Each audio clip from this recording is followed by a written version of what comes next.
Hey guys, I wanted to bring an update to my build, Lightbringer. So the update is basically the same build that I'm running, but I'm running dual wield and two-hander on the back bar this time instead of a two-hander and bow. The reason for this is simple. It helps with certain battleground situations where lately it seems like people have figured out that the best way to play battlegrounds is just to put as much AoE as possible. And then also be super tanky. So a lot of times you'll get in this gridlock situation in a death match where it's just a mess of people in about a 10-meter radius, and they're all throwing AoEs, and it's just everybody's kind of locked down, and it's not really fun. But at the same time, you also can't really survive if you even try to get anywhere near that circle of like AoE stuff going on. So this build. Yeah, like I said, it's just an update to my Lightbringer build. It's geared a little bit more towards surviving AoEs, and unfortunately, as a side effect to that, it's also a little bit more of a one-dimensional build. And by that I mean your attack plan is just very simple. You're a melee fighter, and you're kind of more of a brawler and just go all out. You don't have that access to a bow where you did before, and you could pick off targets from the range and kind of play with distance a little bit more. This is just straight. I go in and do as much damage as possible and get out. So the update, we'll start with my back bar here, which is my two-hander. The two-hander back bar is not used for damage, minus the little damage that Javelin gives you. But it's basically just the support bar, the one you flip back to if you need to cleanse or use repentance, that kind of thing. So the first skill on it is Binding Javelin. I kept this in the same spot as Draining Shot in the other version of this build. I just help be able to switch back and forth without having to relearn where these skills are. So you still got that knee-jerk reaction in terms of where these things are. Javelin's is simple. I mean, it's the stun, right? So yeah, whenever you're trying to time a burst, maybe a sorcerer or something, you notice they have their shields down. That would be a good time to stun them, so that's why that's on this build. Second one is Repentance. Now, if you're playing CP campaigns, you're not really going to need any more Stam recovery. It's pretty, we get quite a bit as is. So this is more useful if you're in battlegrounds, since sustain and surviving AoEs has now become the key part of how to play a battleground. So this is awesome. I mean, if you have it on your bar, you increase your Magicka stamina and health recovery by 10%, which is great, especially if you're running Troll King, which I am, and this build uses. Then also, you also get healing and stamina back for each body. And then with this patch also, multiple Templars can repentance the same body where previously they couldn't, so it's become even a better skill. So third ability is Extended Ritual. Like I've gone over before in the first version of this build, yeah, it's just your cleanse. I find I don't need anything like forward momentum or shuffle to get out of dots and snares and stuff. Cleanse for me is enough, and especially now that Restoring Focus costs stamina instead of Magicka, I have more Magicka to put towards using this, so I can hit it 3 times before I'm out. And that's like, rapid fire, like 1, 2, 3. But and then the fourth bar or ability is Restoring Focus. Like I've gone over before again. This is basically a huge boon to stamina recovery. Previous patches did not give us stamina recovery, and also previous patches did not give us the full Major Resolve and Major Ward for 20 seconds. Just by casting it, you had to be there. And I think you had 4 seconds after you ran out of the circle to retain that buff. So this is a huge improvement to what we've had before in the past. Then the fifth ability is Rally. So yeah, I personally find that I don't need forward momentum. I get more use out of the heal from Rally.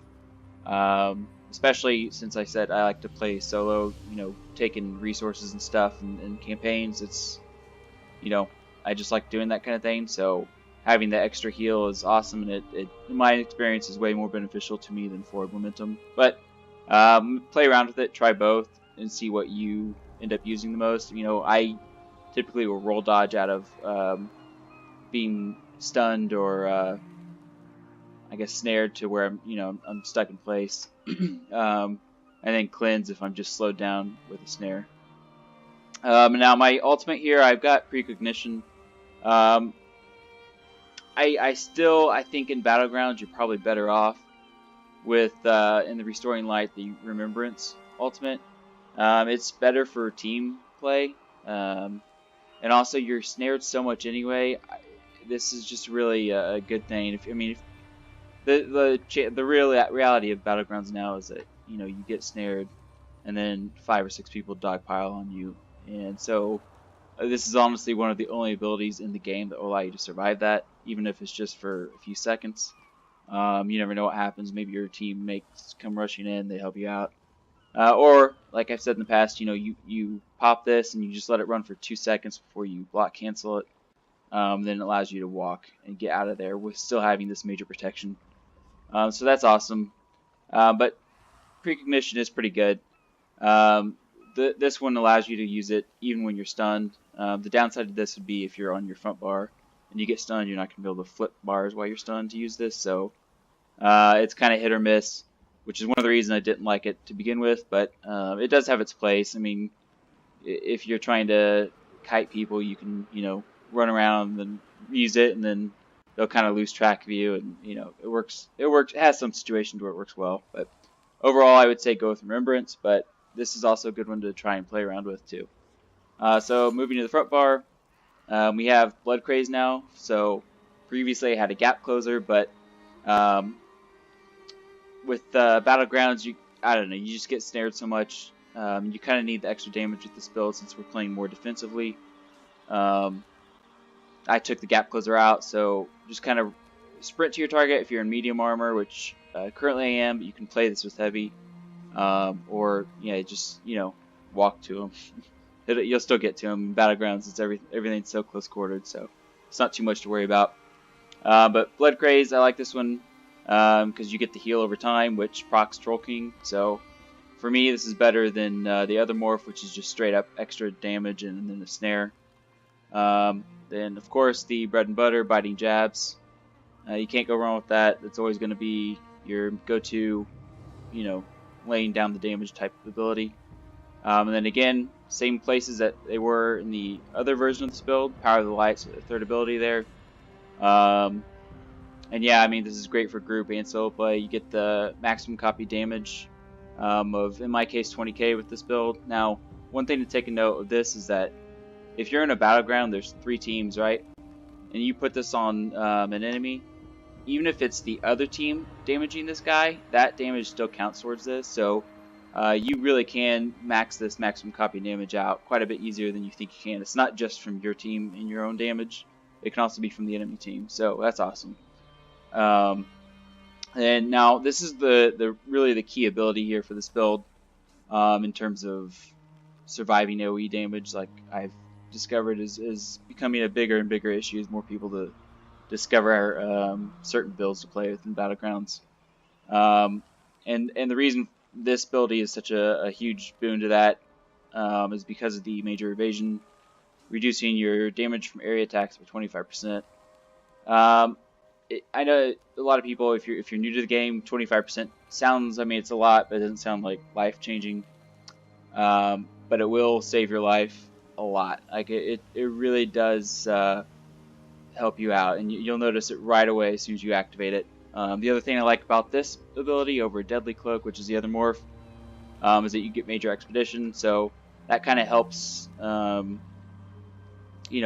this build, you can get away from the gap closer. So you get that Major Expedition for 4 seconds, which helps you get to that target soon. And then also, it's good for line of sighting, right? So just being able to move fast is a huge key component to survivability in battlegrounds. And then the 5th ability, of course, same place it was last time. Actually, I think it was on the back bar, but same ability slide. Just try to keep them all in the same thing, so I have them down to muscle memory. But it is Resolving Vigor. There's not much to explain here. It's the best hot in the game. It'll proc Troll King. Yeah, it's a great ability. Then Dawnbreaker, of course, same thing as last time. This is just going to be, your go-to ultimate. try to get this when they're stunned, or if you notice like a sorcerer shields are down. You're really going to feel the impact of it a lot more. But yeah, it's a great ability. So those are the skills. I know this is nothing new to Templar either, but if you're following my other build and trying it out, this is an alternative you can run. I keep the armor pieces for both sets, so if I join a battleground, I notice it's kind of getting to that part where everybody's just in one 10-meter radius and just throwing every AoE they have. Particularly wardens with that frost ability they've got that slows you down, permafrost, and then yeah, they also have a ton of other AoE abilities, but you also get steel tornado a lot, stuff like that. This build really goes to counter that kind of thing, so it's helped me out a lot. Anyway, when I get into a battleground, I notice what's going on. I can swap to this set instead of my other go-to two-hander and bow set. So potions again, same thing as the other build or version of this build is tripods. So yeah, I would always go with those right now. For me, it's not worth the immovable speed pots. I think tripods are more beneficial. So going over the gear, it's the same set. So we're running Ravaging and Bone Pirate and Troll King. However, with this build, you get a little bit more, say, I guess, in what weight of armor you want to wear. So I'm wearing medium with this. With the Quick Cloak, the thing that reduces your area of attack damage by 25%, I've noticed that the heavy armor, the extra damage mitigation I get from it, I don't need that as much. So I'm even more survivable with this build in medium armor than I am in the other one with heavy armor, if that makes sense. So for me, I went medium armor. It helps me line of sight better, and also just help better sustain and not running out of stamina is a huge part of survivability of this game. So I went with medium armor. However, if you're finding you're taking too much damage still, go with heavy armor. So instead of Bone Pirate here on the body pieces, you just go Ravager. Except for you need at least 2 Ravager here so that you can have the weapons. You need Ravaging weapons. That way, when you flip to the back bar, you can run something like Death's Wind. I'm running. It gives me extra 3k physical resistance, and I also ran with Defending, which gives me another 3k. So pretty tanky there on the back bar. But yeah, so 5 medium Bone Pirate for me. I'm running 2 heavy Troll King. And then the jewelry, I'm running Ravaging this time. So it's the same set, so you can mix and match these how you want. Just make sure if you're either having 5 heavy on the front, and 2 medium, or 1 medium and 1 light, or 5 medium and then I ran 2 heavy. And then yeah, make sure your weapons are Ravaging, because that's really a big key to this. So you can proc that in the front bar, and then still flip back to your back bar and have the extra armor resistance. So that's the idea of it. So for my traits, I'm running 2 Infused with this one, so double weapon damage, and then 1 Robust, and reduce the cost of stamina abilities by 203. So instead of stamina recovery, it's reducing the cost of my stamina abilities, if that makes sense. I think either one is fine, whether you do stamina recovery or this one. To me, they're both about the same in terms of sustain. This one may just be a little bit better in no CP, but yeah, you won't go wrong with either one. And let's see, if you want to go CP, you can. I'll show you what I'm running. So I'm running this for, I play the Vivette campaign sometimes, so in there you do have CP. So I have 72 Ironclad, which reduces my damage from direct attacks by 23%, and 57 into resistant. Thick Skinned is 44, Hardy is 43, Elementor is 43, Elemental Defender is what I meant.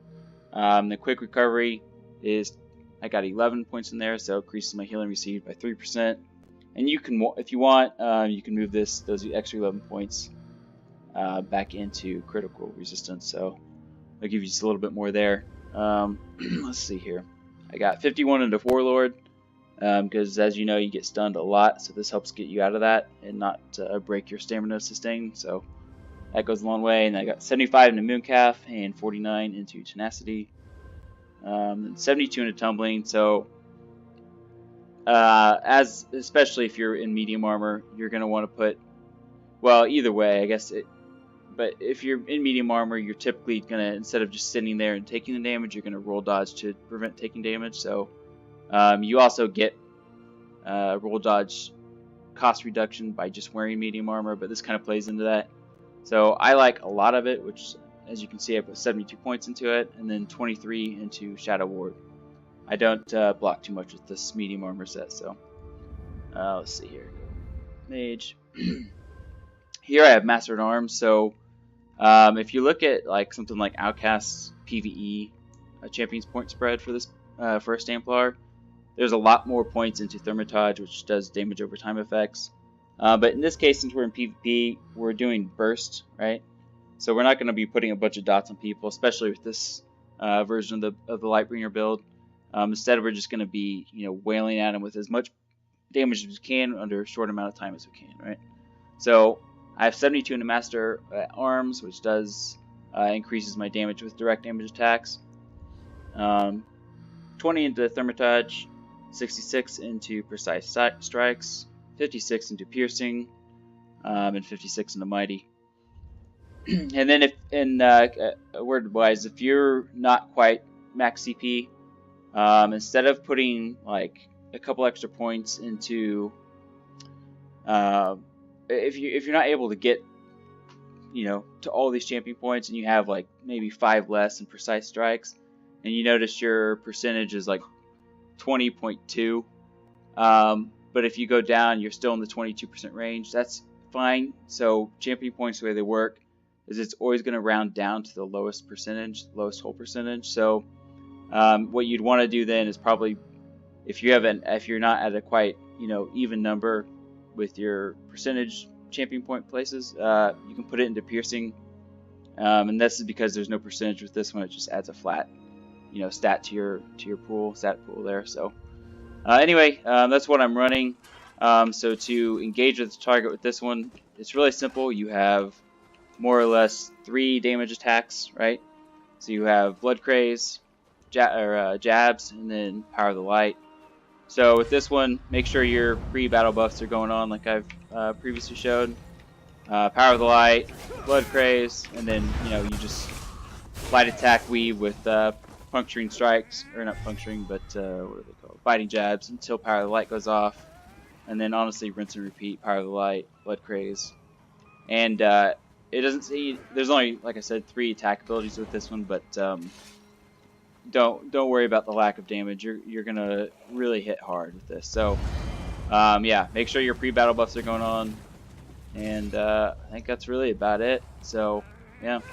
Also, don't forget to heavy attack. You still have same issues, especially if you're in medium armor. Those heavy attacks are going to give you more stamina back than you would get if you're medium. So let me know if you guys have any questions or concerns. I know that, like I said, this build isn't anything new to the Stamplar world, but it is a very effective and long-standing one that still works very well in today's world and patch. So I'll be coming out with a gameplay video of this very shortly.